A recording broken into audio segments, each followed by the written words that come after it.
बहुत अच्छी कहानी, सिर्फ फूंक मारी और कुछ नहीं कहा। आप सुनिए।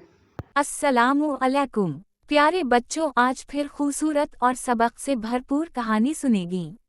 एक हरा भरा घना जंगल था। वहाँ 7 मजबूत, खूबसूरत और ताकतवर बेल रहा करते थे। वो हमेशा इकट्ठे रहते, एक दूसरे का ख्याल रखते, मिलकर खाते पीते और हर खतरे का मिलकर सामना करते थे।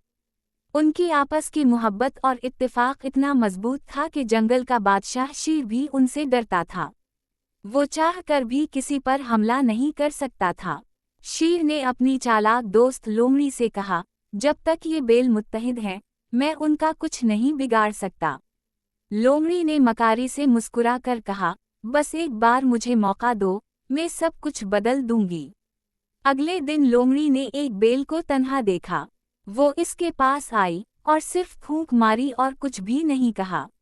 बेल हैरान होकर बोला, क्या बात है? कुछ कहो तो सही। लोमड़ी चुप रही, बस एक बार नजरें घुमाकर खामोशी से चल दी। बेल परेशान हो गया। इसने सोचा जरूर कुछ गड़बड़ है। वो दूसरे बेलों के पास गया और पूछा, क्या लोमड़ी ने तुमसे कुछ कहा है? सबने कहा, नहीं, उसने तो कुछ भी नहीं कहा। बस उसी कुछ भी नहीं ने दिलों में शक डाल दिया। हर बेल ये सोचने लगा कि शायद बाकी इसके खिलाफ कुछ छुपा रहे हैं। दिलों में बदगमानी का बीज बोया जा चुका था। लोमड़ी ने बाकी बेलों के साथ भी यही किया, बस एक फूंक मारी, कुछ नहीं कहा और चली गई। और हर बेल यही सोचता रहा कि कुछ ना कुछ बात जरूर है।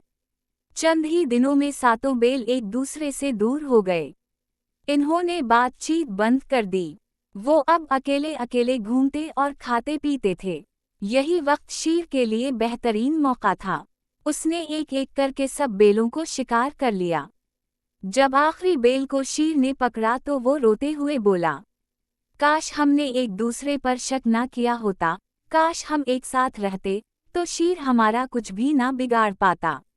इससे मालूम चला कि हमें आपस में मिलजुल कर रहना चाहिए और बदगमानी से बचना चाहिए। तो बच्चों, आज कहानी कैसी लगी कमेंट ज़रूर करें। शुक्रिया। उछाप हर मिलते हैं। खुदा हाफिज।